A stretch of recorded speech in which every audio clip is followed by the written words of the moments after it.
So ngayon, actually wala tayo sa rehearsal ng Stars on the Floor. Nasa rehearsal tayo ng training ni Ate Jasmine para sa kanyang P-pop debut. Ayan, kasi mag-idol na siya. Kasi yung dance namin ngayon, pang ano niya to, pang evaluations. Yes! Ito, ayan yung get-up namin. So, okay. So, itong ano namin, itong outfit namin, hindi to arte-arte lang. So, meron kaming necktie. Yes. So, yung necktie namin, part siya ng concept namin for yung jazz routine namin. Corporate Yes, because we are corporate baddies for this routine. Tapos naka-knee pads din kami kasi, yes, kasi medyo madugo ang ating mga ang mga ang ating mga steps. As in, pag wala kaming knee pads, medyo delikado sa tuhod. And syempre, the star of this show, si Miss Jasmine. Uy, grabe! Grabe! Yung ating shoes. Yes, the shoes on. Yes.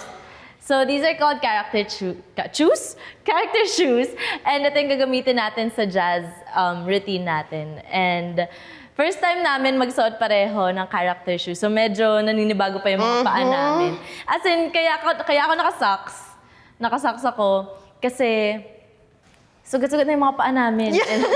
Naglalagay na kami ng tape, Kanina may mga tapes na rin si Ate Jazz. So, medyo talaga madugo. Literally madugo. Kaya, sana worth it lahat ng dugo, pawis. Ano pa? Charet! Literal lahat. At mga paltos. Yes. So, please support us sa aming jazz routine.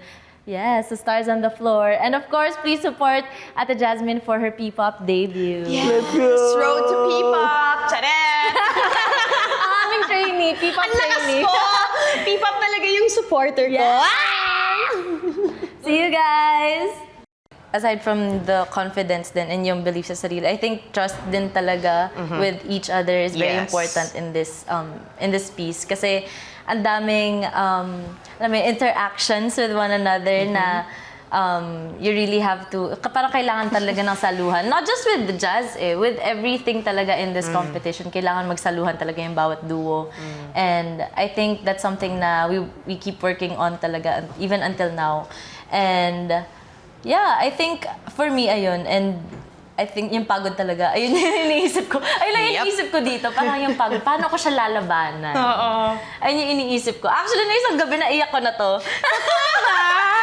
Totoo nga. Kasi parang iniisip ko, parang, kaya ko ba itong gawin? Oo. Ganon. Especially with this, kasi nga first time ko mag-jazz. So parang, Okay. kaya ko ba to? Parang ganon yung, tapos hindi, alam mo yung parang, yung pag late tayo natatapos, tapos, gusto mo na matulog, like yung katawan mo pagod na, pero yung utak mo ayaw talaga matulog. Andun pa rin siya, no? Iniisip mo pa rin yung Patulogin mo na moves. ako. Yeah. Ganun. Gets kita dyan. Kasi tayo, nasa second rehearsal tayo, sabi ko, oh my gosh, nafa-frustrate na ako sa sarili Yeah, ko. ako din. And ayoko ding umiyak. Sabi ko sa sarili ko, kay kung iiyak ka, pumunta ka ng banyo, tapos get back out, game face on. Kasi you signed up for this. So, napigilan ko naman, and nakalma ko yung self ko. And then, kinausap ko na yung sarili ko na okay lang yan. Kasi nga, bago ka din sa style na to, and this is meant to be very challenging din naman. So, tinatanggap ko na lang yung katotohanan na yon para hindi din ako, parang, hindi ko ginagaslight yung sarili ko na, hindi mo to kaya kasi hindi ka naman dancer. Yeah. No, lahat tayo, we can get there. Parang meron din talaga tayong imposter syndrome talaga na parang...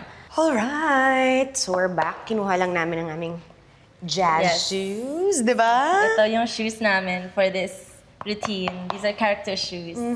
Yeah. So ito, nag-a-add to ng challenge for us. Sobra, kasi iba din yung medyo nakatingkayad ka when you dance. Tapos may diba? lift pa, di ba? So, Medyo mataas pa siya, Oo, for dancing. oo. Pero laban to. let's go. Tingnan niyo kami. Other groups. Nang taunt na. Wala kayong ganito. Nakain ganito.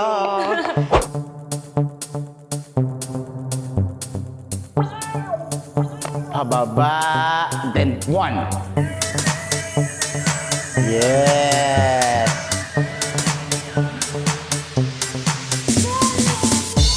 Yeah. Let's go, guys. Yes. Ganon.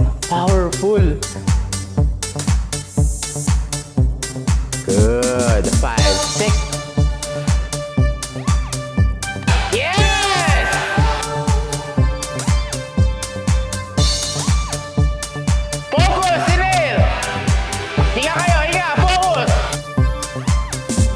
Bounce back!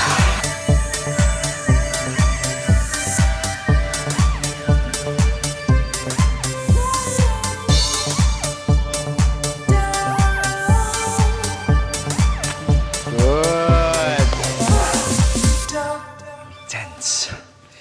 Alam mo, inubos ko na yung electrolytes ko. Kasi the last time na ginawa namin to ng full out, hindi ko man lang natapos yung cell. Bumigay yung katawan ko. And that led na ma-distract si Jao. So ayoko mangyari yun ulit.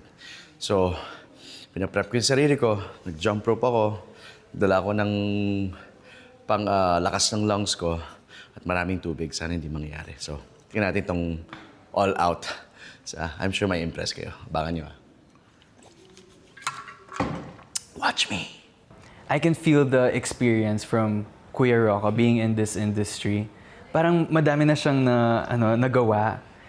Even with dancing, parang nakapag-polish kami agad-agad just with a few rehearsals. Parang nandun na yung movement and all that.